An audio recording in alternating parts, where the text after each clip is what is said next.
Peggy 16.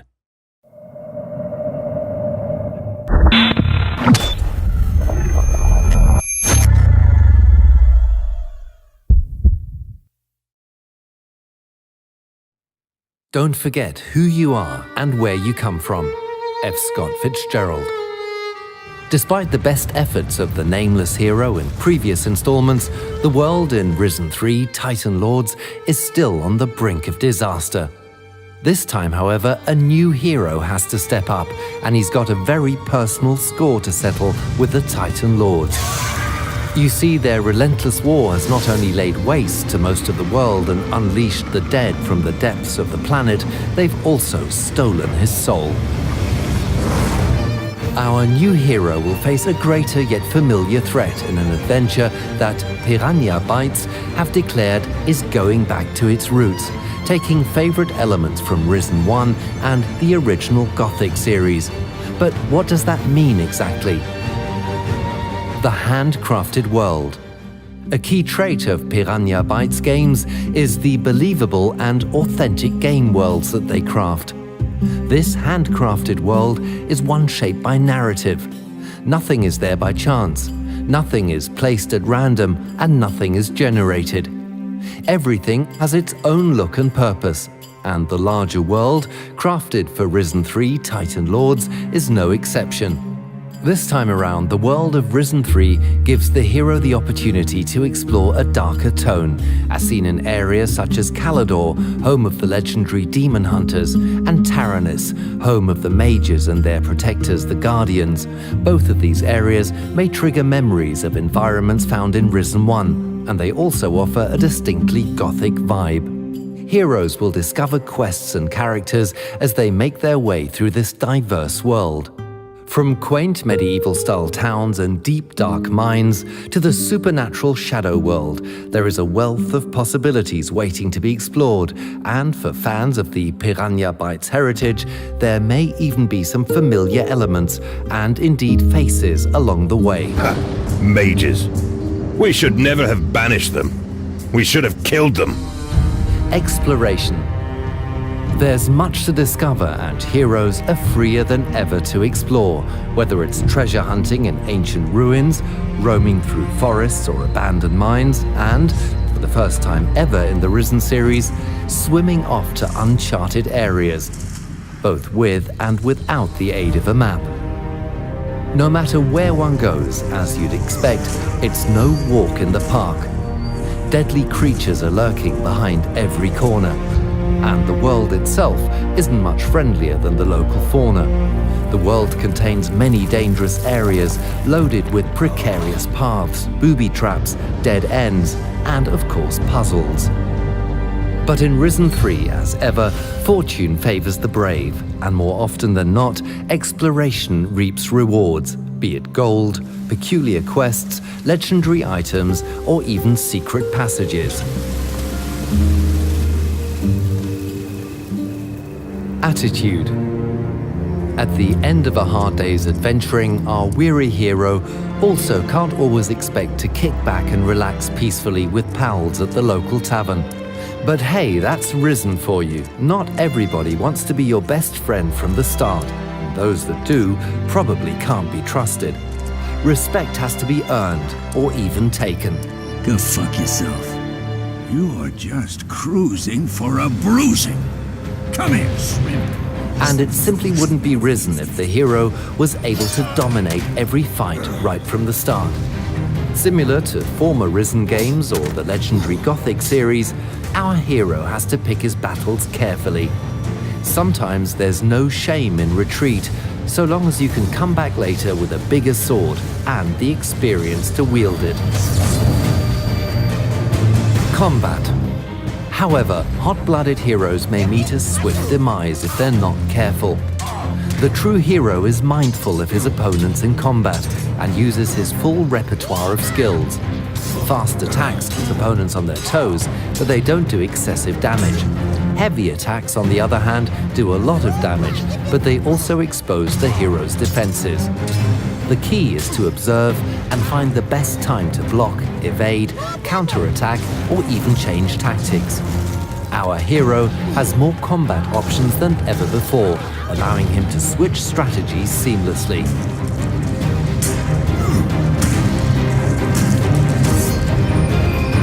Skills. As the hero defeats enemies and completes quests, glory is earned. This glory can be spent on making the hero better in various ways by improving his attributes in the areas of melee and ranged combat, cunningness, influence, toughness, dexterity, magic and spirit, and by unlocking new skills and abilities. This time around, our hero has more freedom to forge his style by choosing what he wants to focus on upgrading. But how does one acquire such skills? Teach me something. What would you like to know? A staple of Piranha Bytes games are the skill trainers, who will help our hero reach new heights of greatness, and, of course, they're returning in force to Risen 3 Titan Lords. These NPCs will teach our hero perks which can unlock new abilities, if the hero possesses enough gold to make it worth their while, of course, and some will even offer to train unique skills only when the hero is officially part of their faction. So choose wisely, hero. Can I learn something from you? You're not a guardian, therefore I am not permitted to teach you any of our skills. But I think I could teach you a thing or two about fighting. Return of 3 factions. Speaking of factions, this time we're returning to the classic Risen 1-like setup of 3 competing factions in the world, to which the hero can prove his mettle. Each offering unique quests, abilities, spells, weapons, items, and tiered armors, depending on his level of worth and dedication to the faction of choice. The hero can choose to dip his toes into the guild, getting only what he needs to progress and no more, or fully immerse himself in their ways, being granted their progressively better equipment as a result. Those who prefer heavier plate armors to cloth and lighter armors will have a lot to look forward to this time. The 3 joinable factions aren't the only players in the world, however, and our hero will have to be mindful of other key players in the world who have their own agendas and allegiances. Return of crystal magic. Followers of the Way of Magic from Risen 1 will also feel right at home. The art of crystal magic has not been lost, it's simply been hiding and has risen once more in response to the terrible events unfolding. Heroes can open a fight with a lightning spell from distance, throw enemies down in close combat by means of a shockwave, and seamlessly finish them off with a sword. The dynamic interplay between spells and steel adds new depth to combat. Hundreds of quests. Nodu is good GNU. Works a lot. Ask him if he need help anyway. Alas, even the best sword just doesn't cut it when one lacks the opportunity to actually use it. Luckily, there are more than enough reasons to draw steel. The world of Risen 3 is populated by many different non-player characters, just dying to send the hero on literally hundreds of quests. These range from rather simple tasks to epic hero work. Clever heroes will often see that there's more than one way to bring a quest to its conclusion. Sometimes they may even be able to accomplish a quest without having been told about it in the first place. But they should be mindful of the consequences. If a few crystals make their way into your pockets from time to time, I'll turn a blind eye. I've been waiting too long for a bag of crystals to be delivered from the camp's mine. I'm not counting on Geralt bringing them anymore. Geralt said I could steal a few crystals in the mine. What? I'll tell Magnus about this, and there will be consequences for Geralt. You squealed on me to Frink. So? So? I'll remember that. You hear? Sure. Crafting. Adventuring is a serious business, and our hero would be foolish to set out with nothing less than the best equipment and items.